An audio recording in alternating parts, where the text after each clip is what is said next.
Vamos à palavra do Senhor, livro de Isaías, capítulo 9. Isaías, capítulo 9, versículo 6. Eu quero rapidamente só trazer para nós uma reflexão, uma lembrança daquilo que Jesus fez por nós.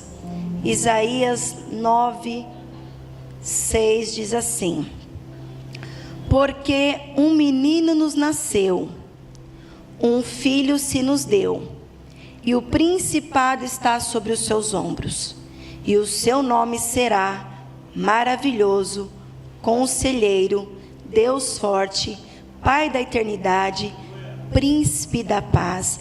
Vamos ler todos juntos, e eu gostaria que você sentisse o seu coração batendo mais forte quando você lê isso, porque quando a gente lê esse versículo, uma emoção toma conta de nós.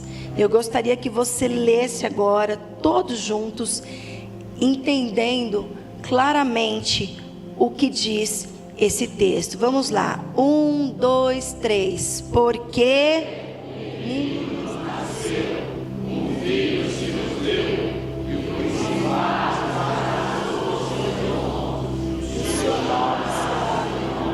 Maravilhoso, Conselheiro, Deus Forte, Pai da Eternidade, Príncipe da Paz. Glória a Jesus. Senhor, te agradecemos por mais essa oportunidade. Obrigada, Jesus, pelos livramentos que o Senhor nos deu, por ter nos guardado e nos permitido estarmos aqui nesta manhã. Mais uma vez, Jesus, para honrar o teu nome, não para cumprir uma agenda, Senhor, mas para nos reunirmos, glorificarmos a Ti, ouvirmos a Tua voz e sairmos daqui cheios da Tua presença e transformados pelo Teu Espírito Santo. Amém. Pode se assentar.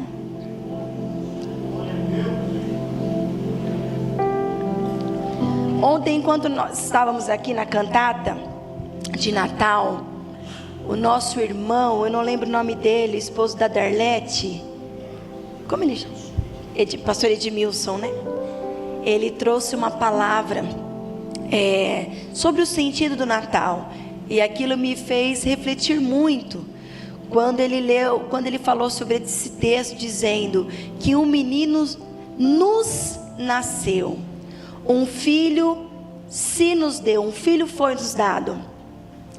E isso me fez refletir que quando Isaías vai escrever sobre isso, ele não está anunciando apenas um evento histórico, mas ele está falando sobre uma entrega pessoal. E é isso que o Natal nos mostra. Ele diz que o Natal, ou melhor dizendo, Isaías escreve dizendo que foi dado ao mundo um grande presente.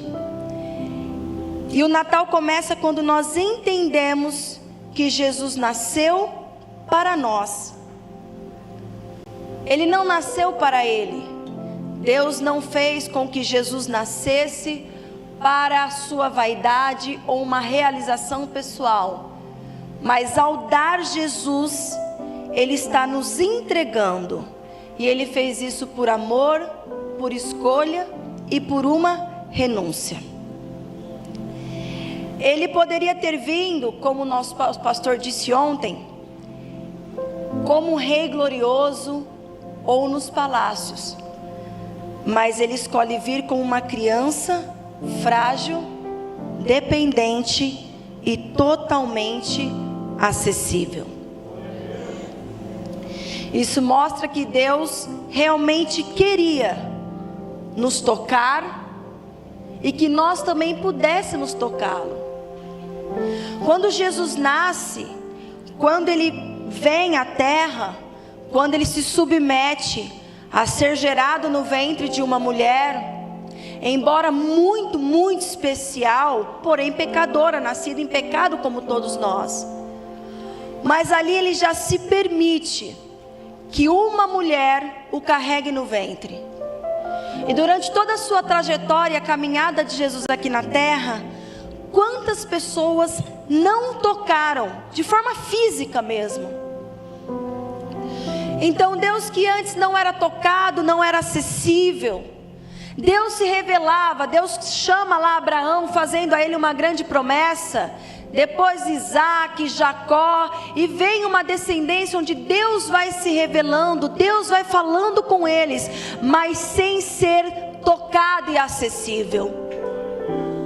E então, quando Jesus vem, Deus permite aos homens que tenham este grande privilégio. E quando Jesus decide vir, quando ele faz uma escolha sobre aquilo que ele vai se submeter, ele também faz renúncia daquilo que ele já tinha. Porque enquanto estava no céu, ele tinha a adoração dos anjos, ele tinha aquele lugar celestial glorioso, ele tinha a presença constante do Pai, ele tinha uma glória eterna e tinha ausência de dor, limite e rejeição. Mas ao se submeter, a se tornar carne por nós, ele é gerado no ventre de uma mulher, se submete ao tempo da gestação, ele nasce num estábulo, colocado em uma manjedoura, cercado por simplicidade, escassez, anonimato, sem honra humana, sem aplausos e sem reconhecimento. É desta forma que o Salvador do mundo, é dessa forma que o Criador do universo, porque João vai dizer que no princípio era o verbo já estava com Deus, e ele diz: sem ele nada do que foi feito se fez. O Criador de todas as coisas nasce desta forma. E todas as vezes que eu olho para a manjedoura, de alguns anos atrás, eu fiz um texto sobre isso. Todas as vezes que eu, Rafaela, quero me envaidecer, eu olho para a manjedoura. Todas as vezes que o meu sentimento humano tenta querer dizer a grande mentira de que eu sou melhor que alguém, de que eu mereço honra, aplausos e reconhecimentos, eu olho para a manjedoura, para esta cena do dono do universo, do Salvador do mundo, colocado na manjedoura onde os animais se alimentavam, num estábulo rodeado por animais. É isso, eu de forma particular, é o que me ajuda a me manter no propósito. Porque Jesus deixa o trono para ocupar uma manjedoura. Ele deixa a glória para se vestir de carne. E ele deixa o céu para caminhar entre nós. Este é Jesus.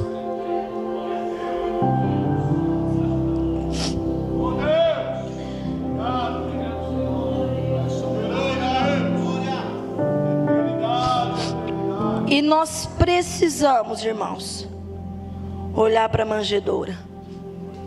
Não só na época do Natal, mas todos os dias.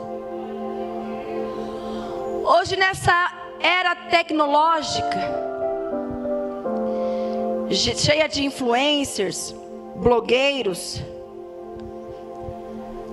nós, não só os jovens, muitos de nós, temos a tendência de querer nos espelhar em grandes influenciadores. Queremos ser parecidos como alguns deles.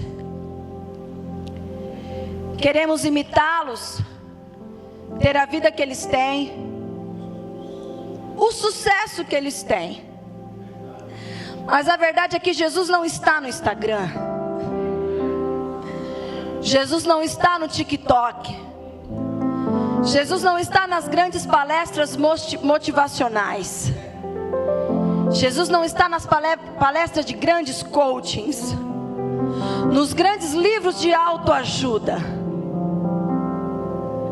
Na verdade, Jesus está muito mais perto do que podemos imaginar.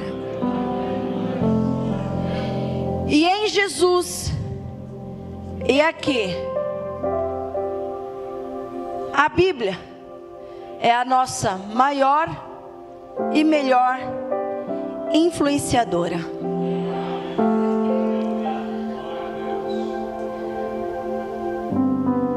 Nós estamos há mais de 2000 anos, na verdade há mais de 2000 anos, que o mundo foi dividido e marcado.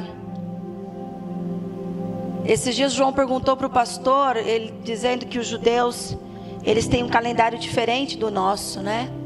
E o pastor estava explicando que eles não contam, eles já estão há mais de 3.000, né? Não sei qual o ano que eles estão. Mais de 6.000 anos, não é? E o João estava perguntando e o pastor estava explicando, é porque nós contamos os dias a partir de Jesus Cristo. Mas apesar de tanta tecnologia, de tanta inovação,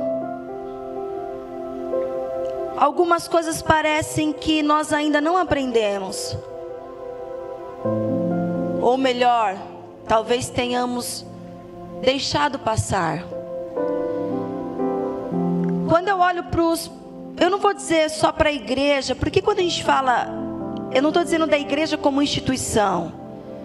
Eu estou dizendo igreja como organismo vivo, como eu e você. Que decidimos escolher por Jesus, decidimos ser cristãos. Mas às vezes nós não encontramos Jesus em algumas pessoas cristãs.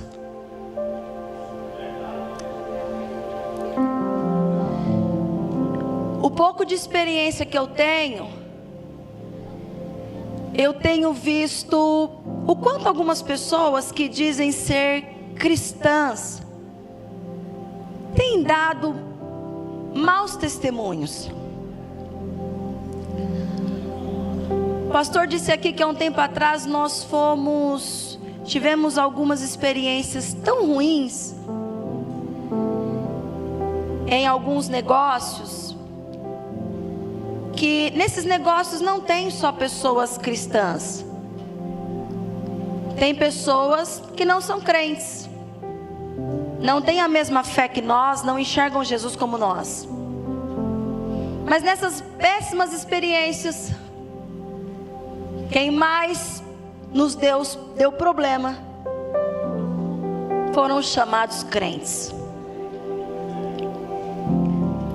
Eu não sei se você já pensou como eu, mas às vezes eu falo, eu não quero trabalhar com crente. A vontade que dá quando a pessoa chega ali para uma entrevista é perguntar, você é crente? E se a pessoa dizer sou, eu falo, desculpa, para mim não serve. Não é por conta da fé que ela diz ter, é pela desonra ao nome que se carrega.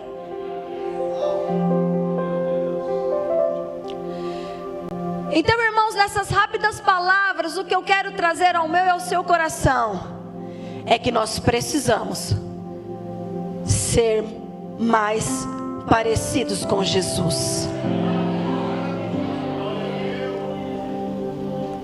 Fazer uma autoanálise diária e dizer, é isso que Jesus faria? Este é o exemplo que Jesus teria? Um exemplo de fé Não quando as pessoas estão nos observando, quando estamos sozinhos, quando não tem ninguém vendo, quando temos a oportunidade de trapacear, de trair, de enganar, sem que ninguém veja, que ninguém saiba, mas tendo a consciência: Jesus está me vendo e eu carrego um nome que eu não posso desonrar.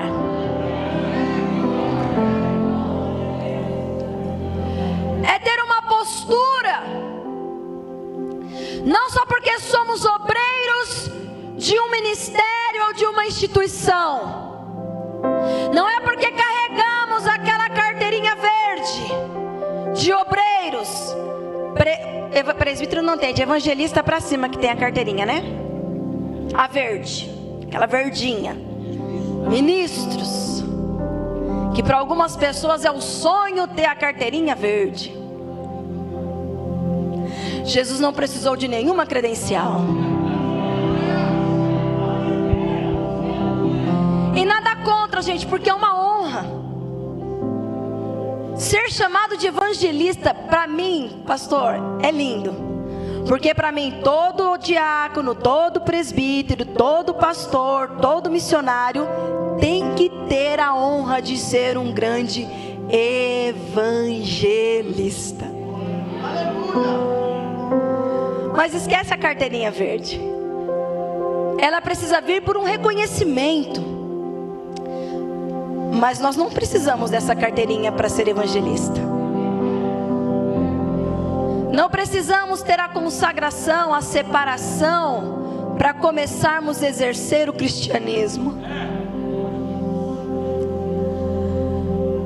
E o mundo está ficando cada dia pior. E nós estamos sendo bombardeados de ofertas, manjares, tudo para renunciarmos o nome de Cristo. No meu aniversário, eu recebi várias mensagens. Eu não sei se eu já disse para vocês aqui, várias mensagens. O meu Instagram bombou de homenagens. A maioria dos irmãos da igreja. Muitas irmãs postaram com a minha foto.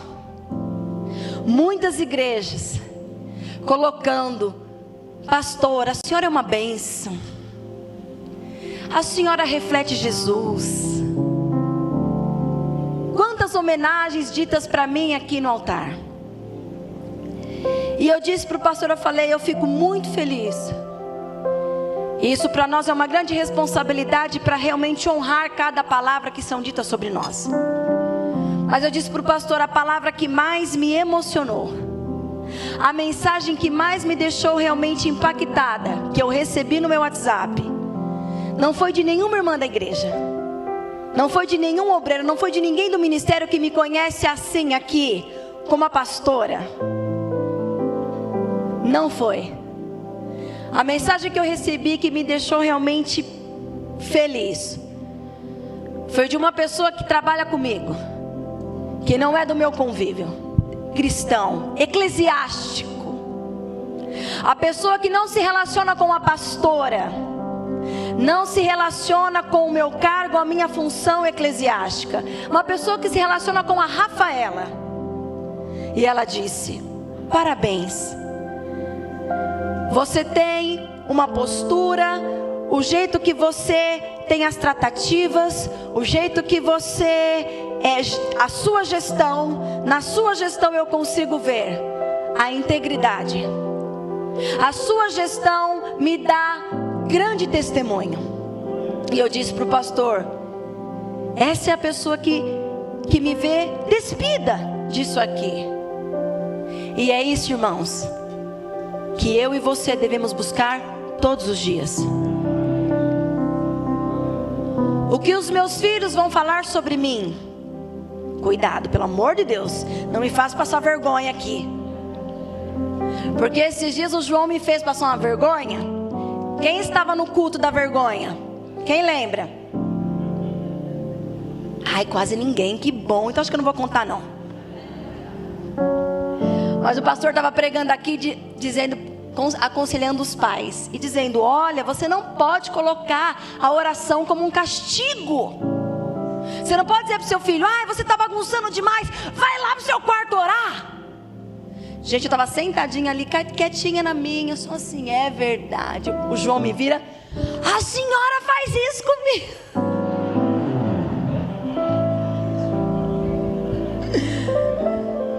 Eu falei: olha, me expondo. E eu fazia mesmo, é verdade, fazer o quê? Mas irmãos, o que os nossos filhos falam sobre nós? O que o seu esposo ou a sua esposa vê em você, fala de você, são essas pessoas que realmente vão nos dar, vão nos mostrar se nós realmente estamos no caminho. De vez em quando pergunta para os seus filhos, de vez em quando pergunta para o seu esposo, pergunta para a sua esposa: você vê Jesus em mim? Você vê Jesus nas minhas atitudes?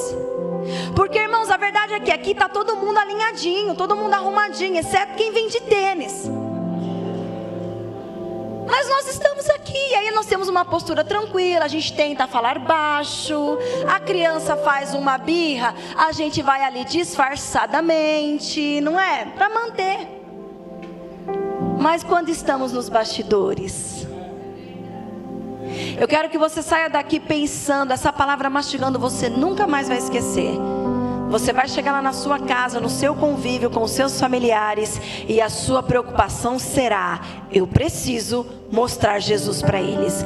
Vai chegar lá no emprego, onde ninguém te conhece como obreiro, como ministro, e você nem precisa dizer que você é crente, mas lá você vai pensar: eu preciso que as pessoas enxerguem Jesus em mim. Elas podem nem entender o que elas estão enxergando em mim, mas elas precisam enxergar algo bom. Lá na empresa, quantas vezes alguém já chegou e falou: olha, eu senti uma paz tão grande, eu senti algo diferente. Tem gente que vai conversar com você, vai pedir um conselho, a pessoa começa a conversar, ela começa a se emocionar, ela começa a chorar, porque você carrega algo especial. Nós precisamos dar testemunho de Jesus Cristo por onde passarmos. Isso não deve ser feito só aqui na igreja, só nas quatro paredes, só quando estamos com o microfone na mão, só quando estamos com a oportunidade dos departamentos. Não, nós precisamos todos os dias refletir a glória de Jesus por onde nós passarmos. É isso que o mundo precisa, é isso que as famílias precisam. O mundo não precisa de palestra motivacional, as pessoas não precisam de coaching, as pessoas não precisam da teologia da prosperidade. O mundo precisa de Jesus Cristo. Jesus Cristo. Nós não precisamos ficar buscando cargos, querer chegar no cargo máximo de instituições, não. Nós precisamos desejar a manjedoura, o estábulo, assim como Jesus.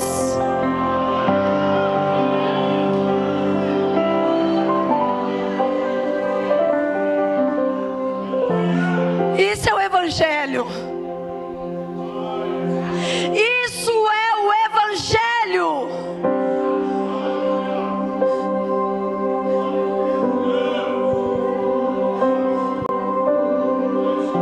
Não temos que ficar preocupados só com os uniformes, eu sempre digo isso, e ficar fazendo grandes eventos para mostrar o quanto nós somos grandes, ou o quanto de povo nós temos.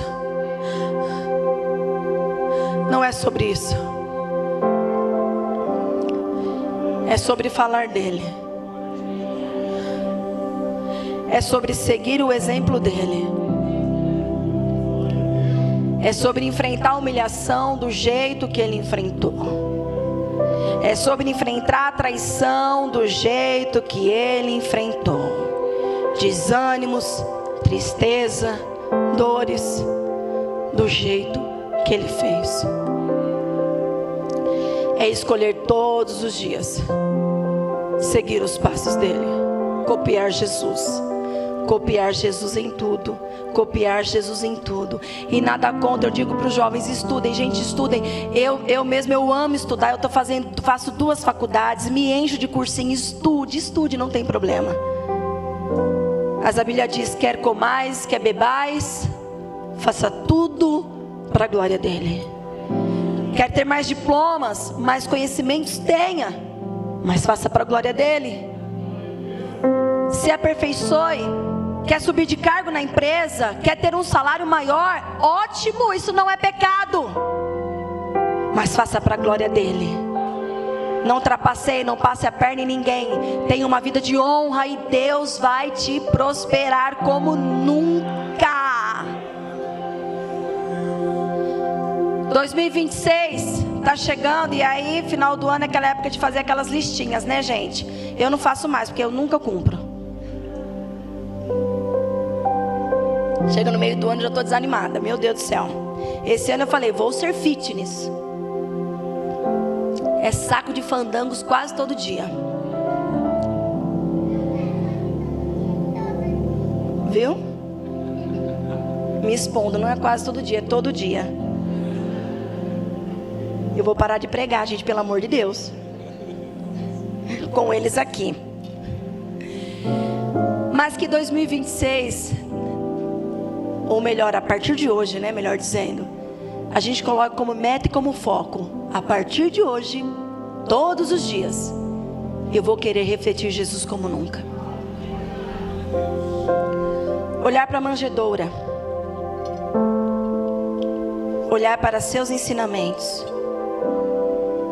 refletir ele para o mundo. Que o Espírito Santo conceda a cada um de nós graça e sabedoria para nós vivermos e fazermos aquilo que realmente importa. Essa igreja é uma bênção. Esse campo de trabalho é uma bênção. Hoje nós vamos entregar o Natal Solidário. E aqui na sede, em todo o campo faz. Ano passado foram 1.500 crianças, né, Ju? 1.600 crianças ano passado alcançadas por esse projeto. Então todas as congregações fazem. Aqui na sede nós faremos hoje a partir das 14 horas. E aqui nós estamos com 135 crianças.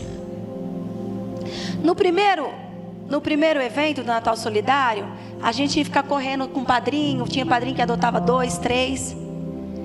Esse ano as irmãs me disseram: pastora, faltou criança para tanto padrinho. O João falou: mamãe, esse ano nós não compramos, que todos os anos a gente vai com um nominho lá, vai na loja. Eu falei: filho, não deu tempo. Não deu tempo. Teve tanto padrinho, que faltou criança, e foi muito rápido. Então hoje a partir das 14 horas estaremos aqui. É uma bênção. Próximo domingo, dia 21, nós vamos fazer um encerramento ali no culto na praça. Quem já participou alguma vez do culto na praça? A gente leva toda a estrutura da igreja para lá, monta uma igreja ali atrás do Mercadão. E é lindo para as pessoas que vivem em situação de rua, comunidades, é lindo. Então dia 21 é o último culto do ano.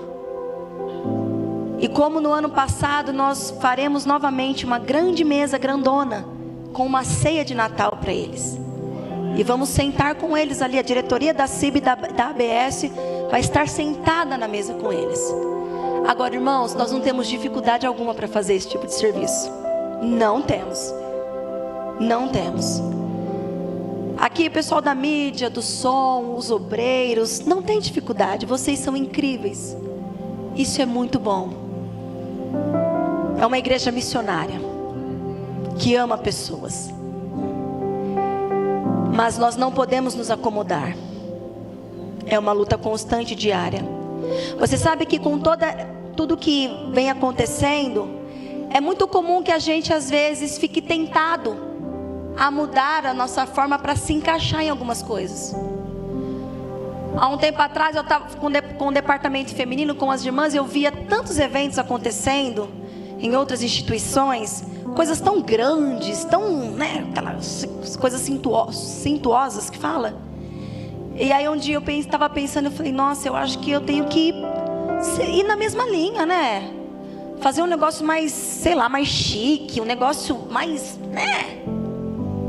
E o Espírito Santo me repreendeu dizendo, não é sobre isso. Não faça isso. É sobre discipulado. É sobre discipulado. A nossa principal meta é cumprir o ID de Jesus. Eu conversei esses dias com o pastor Jader, que é o nosso líder de missões, para ajustar algumas coisas, até no campo. E nós temos muitas pessoas abençoadas. Mas às vezes algumas pessoas não entendem muito o propósito e acham que o líder de missão é só para ficar passando o envelopinho para arrecadar a cota de missões. Eu falei, gente, não é isso. E aí eu disse para ele, falei, pastor Jada, eu vou falar algo para o senhor que parece ser chocante, disruptivo. Agora eu vou usar isso só para me justificar. Eu falei, Jesus só fundou um departamento. Nós temos vários departamentos, isso é muito bom.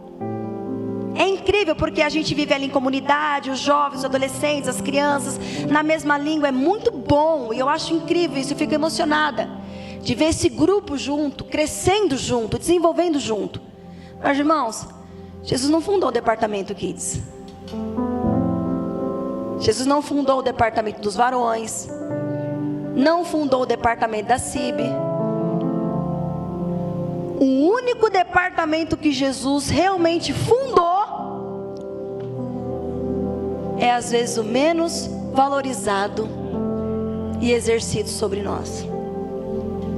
O departamento que ele fundou antes de voltar para o céu, falou, peraí, deixa eu fundar aqui um departamento. É o de missões. Quando ele disse, ide.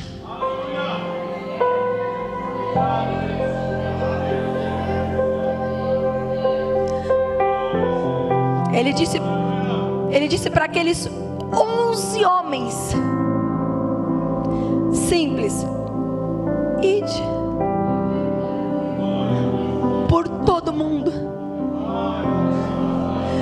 e pregai o evangelho a toda criatura. Ide e fazei discípulos, ensinando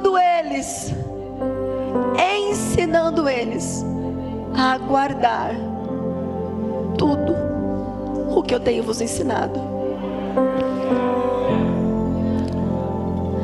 Essa mesma ordem continua sendo a mesma. Pai e mãe, ide ensinar os seus filhos. Ide e fazeis dos seus filhos discípulos. Esposo, esposa, ide. Fazei do seu lar um lar cristão. E juntos, ide. Pregai.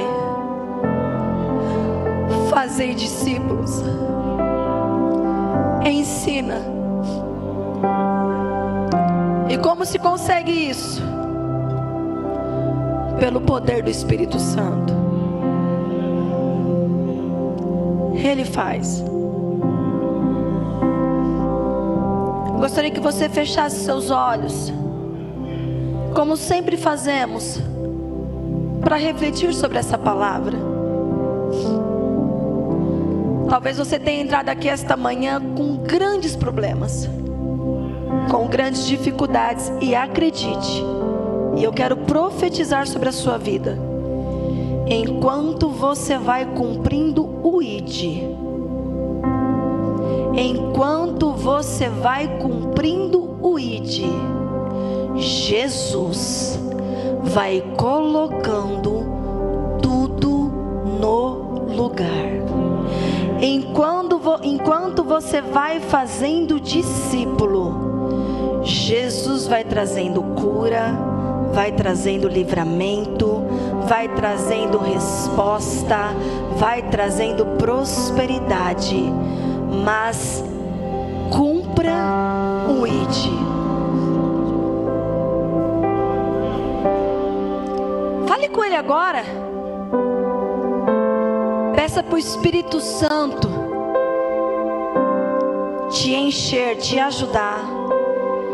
Peça para Jesus perdoar os seus pecados.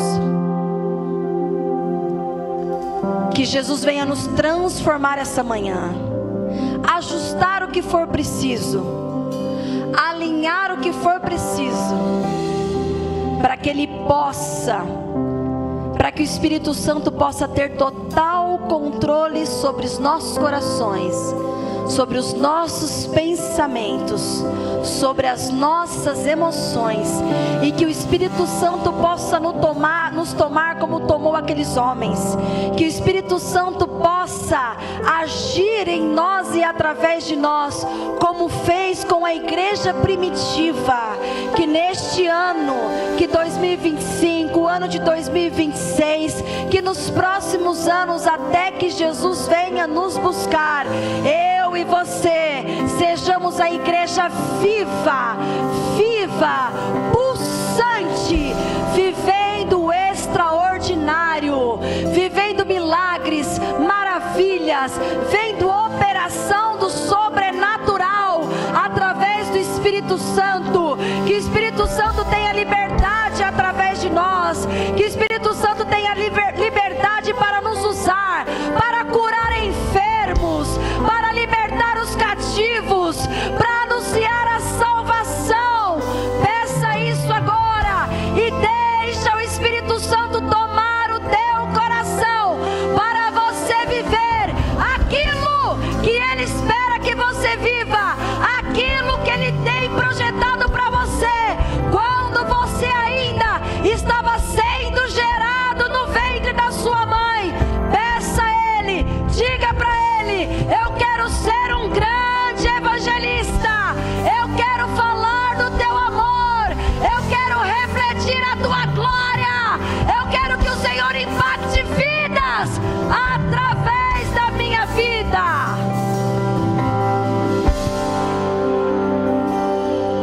Não é de costume,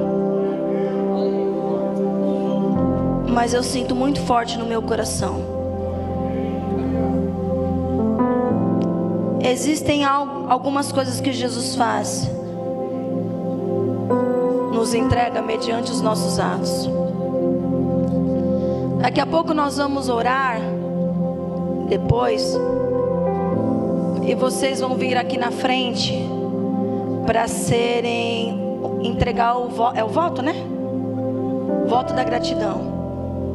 E muitos virão aqui na frente para entregar o voto da gratidão, honrando a Deus com as suas ofertas. E eu não tenho dúvida que Deus vai honrar o seu voto e vai trazer prosperidade sobre a sua vida. Mas mais do que vir aqui na frente para entregar este voto, nós vamos fazer uma oração especial agora. Para todos os que quiserem viver algo que você nunca viveu, como um cristão e discípulo de Jesus. Mudar o nível, subir de nível. E para subir de nível a gente tem que aprofundar, mergulhar. A gente na verdade sobe quando a gente desce. Então eu gostaria de chamar aqui na frente, se não couber, no púlpito, no altar. Porque enquanto eu falo aqui, o Espírito Santo está sondando corações. Tem corações aqui que estão ardendo, batendo mais forte. Você sente até vontade de sair correndo pelas praças para falar dele. Isso é o fogo do Espírito Santo te chamando. Essa inquietação que você sente às vezes de querer fazer mais, ou esse sentimento que você tem às vezes de inutilidade, isso é o Espírito Santo querendo te empurrar. essa revolta que às vezes você sente, esse sentimento às vezes de revolta quando você vê algumas coisas acontecendo e isso dói na sua alma. Isso é o Espírito Santo te deixando cada dia mais inconformado com esse pseudo-evangelho que é pregado. Quando você se revolta vendo alguém querendo vender as bênçãos, querendo negociar, isso é o Espírito Santo te protegendo para que você viva a verdade do evangelho.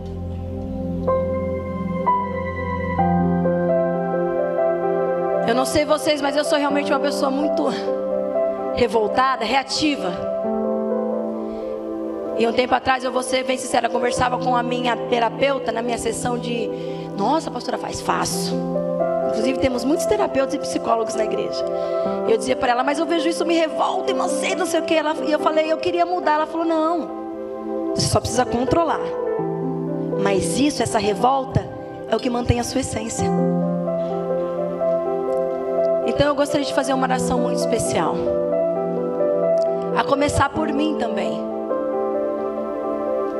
Para quem quer viver, gente, para quem quer ser mais do que um membro de uma igreja, mais do que um ministro de uma convenção, mais do que um cargo, para quem quer ser o verdadeiro discípulo, disruptivo, estou adorando essa palavra, marcar a sociedade como aqueles 11 homens e depois Matias fizeram. 12 homens transformaram a humanidade. Nós somos em quantos aqui? Batendo o olho, em quanto nós somos aqui? Mais ou menos, será, hein? Uns 200? Será? 400, 500, não sei. Mas se 12 homens fizeram, e no campo, quanto devemos ter? Campo de Osasco,